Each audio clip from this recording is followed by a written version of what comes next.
हम बहुत सारे एवेन्यूज़ डिस्कस कर रहे थे, जैसे कि शहजाद रुआई ने कहा कि हमारे यहाँ शेल्टर होम्स होने चाहिए, वेलफेयर डिपार्टमेंट को मज़ीद फ़ाल होना चाहिए। लेकिन बात तो यही है कि हम एक गरीब मुल्क हैं, हम कर्ज़ों में डूबे हुए हैं, हमारे यहाँ ज़्यादा काम पब्लिक प्राइवेट पार्टनरशिप या फिर सिर्फ प्राइवेट ऑर्गेनाइजेशंस ही कर रही हैं, और इतना ज़्यादा काम है कि वो जितना भी करती हैं ऐसा लगता है कम है।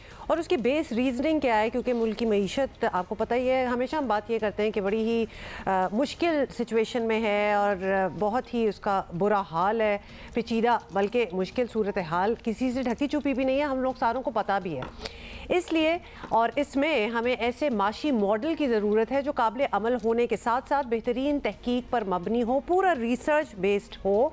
और इसको मद्देनज़र रखते हुए हबीब बैंक ने इम्पैक्ट एंड सस्टेनेबिलिटी रिपोर्ट 2022 जारी कर दी है। और ये रिपोर्ट ना सिर्फ हमारे मसाइल की निशानदेही करती है बल्कि उनका हल भी पेश करती है, and that is what we are looking for. हमें सॉल्यूशंस चाहिए। काम तो किया जाता है, लेकिन उन कामों का इम्पैक्ट क्या आ रहा है, कितनी चेंज आ रही है और वो चेंज कितनी सस्टेनेबल है, दैट ऑल्सो मैटर्स। और इसी पे बात करते हैं। Chief marketing and communication officer HBL Ali Habib साहब हमारे साथ मौजूद हैं। शुक्रिया साहब आपने वक्त दिया। अली साहब, ये जो रिपोर्ट है ये एक साल की कारकर्दगी का अहाता करती है या गुज़श्ता एक दिहाई या 5 साल, क्या बता रही है? कितना कॉर्पोरेट सोशल रिस्पॉन्सिबिलिटी कह लें या सस्टेनेबिलिटी कह लें, क्या खर्च, क्या कंट्रीब्यूशन रही है? देखिए, गुज़श्ता ये जो रिपोर्ट जब आप देखेंगे जो HBL ने जारी की है हाल ही में, इम्पैक्ट एंड सस्टेनेबिलिटी रिपोर्ट, ये HBL की जो गुज़श्ता 1 साल की कारकर्दगी है उसका अहाता कर रही है कि HBL ने गुज़श्ता 1 साल में तालीम, सेहत और समाजी तरक्की के किन किन मामलात के ऊपर अपना किरदार अदा करने की कोशिश की है। और ये भी बताती है कि गुज़श्ता 10 साल में, एक दिहाई में, HBL ने तकरीबन 4 अरब रुपए, 4 बिलियन रुपीस HBL ने समाजी तरक्की के कामों पर लगाए हैं, जिसमें से सिर्फ गुज़श्ता साल 2022 में 58 करोड़ 580 मिलियन रुपीस HBL ने इन कामों की तरफ लगाए हैं। लेकिन मैं आपकी इस बात के ऊपर आऊँगा, हुमा, जब भी आपने एक बात कही थी कि इन सारे मसला, जो भी एक अफसोसनाक खबर चल रही है उस बच्ची से मुताल्लिक़, शहजाद रॉय भी आए हुए थे जिनके साथ हम काफ़ी HBL काफ़ी काम करता है शहजाद के साथ। ये मामला, इनका जो तह में जो मामला है वो समाजी तरक्की है। मुल्क की जब मईशत ख़राब होती है तो उसकी वजह से ऐसे इक़दामात बर्पा किए जाते हैं कि जिसकी वजह से इस किस्म के वाक़यात रूनुमा होते हैं। और वालिदैन अपने बच्चों को 2 वक्त की रोटी नहीं खिला सकते। तो लेकिन अब आप उसके 2 तरीके हैं। एक तो खैर उस मामले को हल करना है कि जो उस वक्त का मसला है कि इन बच्चों के लिए फर्स्ट को शेल्टर बनाया जाए या इनके बच्चों पब्लिक प्राइवेट पार्टनरशिप के ज़रिए। लेकिन उसका जो बुनियादी है, अगर आप पीछे जाइए तो वो आपका यही है कि क्या माशरा में वो समाजी तरक्की आ चुकी है जिसकी वजह से बच्चे बजाय घरों में काम करने के स्कूलों में पढ़ सकें, जिसके बच्चे जो हैं वो काम किरदार अदा कर सकें जो बच्चों का होता है, जो क्योंकि आगे आने वाली नस्लें हैं। तो ये इसलिए जो HBL की रिपोर्ट है वो आपसे ये नहीं कह रही है कि इम्पैक्ट एंड चैरिटी रिपोर्ट, ये इम्पैक्ट एंड सस्टेनेबिलिटी रिपोर्ट है। सस्टेनेबिलिटी का मतलब ये है कि हम HBL अपने आप को ऐसे कामों से मुंसलिक कर रहा है जो कि पायदारी की तरफ, तसलसल की तरफ जा रहे हैं। मसलन कौन से काम हैं जो HBL के दिल के करीब हैं या आप लोग उन पे ज़्यादा फोकस किए हैं? देखिए, एक तो जैसे हमारे जो HBL के जैसे सबसे बड़ी चीज़ हम जिस पर तवज्जो दे रहे हैं और जो कि इस पर भी असर करेगी, जो भी आपने खबर सुनाई है, हम ग़िज़ाई तहफ़्फ़ुज़, फूड सिक्योरिटी और एग्रीकल्चर की तरफ बहुत तवज्जो दे रहे हैं। और इसका मतलब ये नहीं कि हम लोन दे रहे हैं, लोन तो वो तो हमारा काम है, वो तो हर बैंक देता है। हम HBL एग्रोनॉमिस्ट के साथ मिलकर तकरीबन हमने 45,000 एकड़ के ऊपर पायलट प्रोजेक्ट्स लगाए हुए हैं कि किस तरीके से उन काश्तकारों की यील्ड बढ़े, क्रॉप बेहतर हो उनका, जब वो, और किस तरीके से वो बेहतर प्रॉफिटेबिलिटी कमा सकें, वो बीच में से आड़ती को काटते हुए, ताकि उसको वो ज़्यादा पैसे तो वो बना लेता है, बेचारे काश्तकार के पास, किसान के पास तो पैसा भी नहीं आता है। जब आप इससे क्या होगा कि अब आप सिर्फ चलते चले जाइए आगे, काश्तकार की यील्ड बढ़ेगी, किसान उससे ज़्यादा उसको ज़्यादा प्रॉफिट कमाएगा, तो प्रॉफिट कमाएगा तो ज़्यादा वो माशी तौर पे खुशहाल होगा। जब वो खुशहाल होगा तो उसके बच्चे बजाय किसी घर में काम करने के, उसके बच्चे स्कूल जा सकेंगे।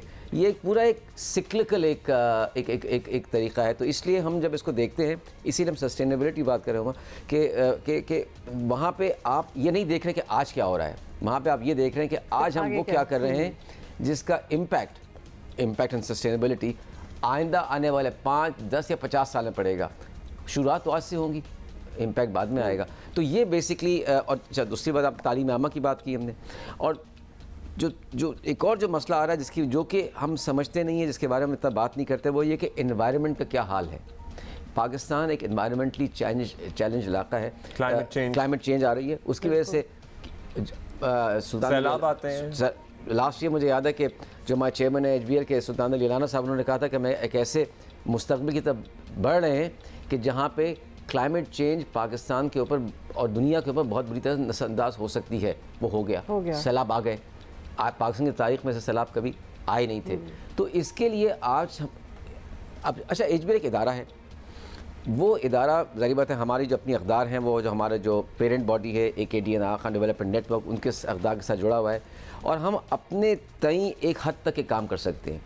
इस रिपोर्ट का लाने का मकसद ये भी है, और आपके प्रोग्राम पे आने का है, कि देखिए अब हम बहुत ज़्यादा बात करते हैं, जब पाकिस्तान में बात करते हैं कि भाई हुकूमत ये कर सकती है, हुकूमत ये कर सकती है। नहीं, हुकूमत को जो करना है वो करेगी। आप वैसे इन फ़र्द या इदारा, और मैं यहाँ पे एक इदारे की नुमाइंदगी कर रहा हूँ, हम क्या कर सकते हैं, क्योंकि आप ये कर रहे हैं तो मैं उम्मीद ये है कि हमारी लीड बाय एग्जाम्पल। पाकिस्तान एक बहुत बड़ा मुल्क है, यहाँ पे इदारे बेशुमार हैं। हमारी उम्मीद यही है कि इस रिपोर्ट को देखते हुए, इसको पढ़ते हुए कि HBL टेक्स उसमें क्या कर रहा है, ग्रीन एनर्जी में क्या कर रहा है, how are we moving away towards energy options जो कि फॉसिल फ्यूल से हट कर हैं, कोयले से हट कर हैं, इस किस्म के कार्बन से हट कर हैं, ताकि आप HBL ने ग्रीन टेक्सोनॉमी का अपना एक किरदार बनाया कि हमने कहा 2030 तक के हम किसी भी ऐसे प्रोजेक्ट में हिस्सा नहीं लेंगे जिसमें हम इन्वायरमेंट की डिग्रेडेशन होती है। पाकिस्तान, ये तमाम चीज़ें उमा अब्दुल्ला ये हम पे इम्पैक्ट कर रही हैं, हम समझ नहीं पा रहे हैं।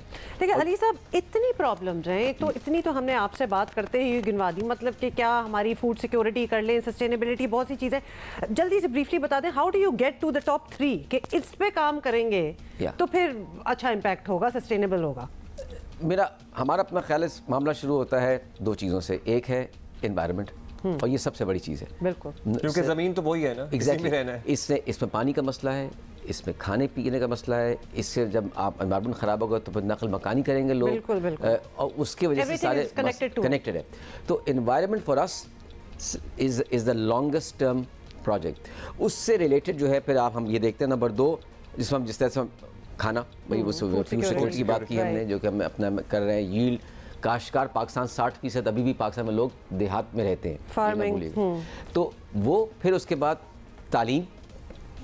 तालीम से ही फिर आपकी सोच बदलती है, एब्सोल्युटली, और सेहत आम्मा, सेहत, हेल्थ, ये 3 चीज़ अगर आप ले लीजिए, तालीम से सोच बदलेगी, और फिर शायद हमें बैठ के प्रोग्राम उस तरह से जो उससे पिछला सेगमेंट किया कि अब ये बताने की बारह ज़रूरत नहीं होगी कि जितनी चादर है उतने पैर फैलाएं, आबादी में कम इजाफा करें। बड़ा अच्छा एक मॉडल बन गया, way to start from. Absolutely, and your organisation has led by example, certainly. Ali Habib साहब, thank you so much for being here, this is all the time we have. लेकिन आपने बड़ी अच्छी एक बात छोड़ भी दी है कि रिसर्च बेस्ड और जिस तरह आपको चलना चाहिए, वरना इंसान मदद करना भी चाहे, ऑर्गेनाइजेशंस भी मदद करना भी चाहें, तो आर्बिट्रेरी तरीके से ना करें। There needs to be whole system कि उसका ट्रिकल डाउन इफेक्ट कहाँ है, कहाँ तक जाएगा, इस पे बात ज़रूर होनी चाहिए, और रिसर्च बेस्ड होना चाहिए। और इस रिपोर्ट में आपको बहुत सारा डेटा, बहुत सारी रिसर्च मिल भी जाएगी।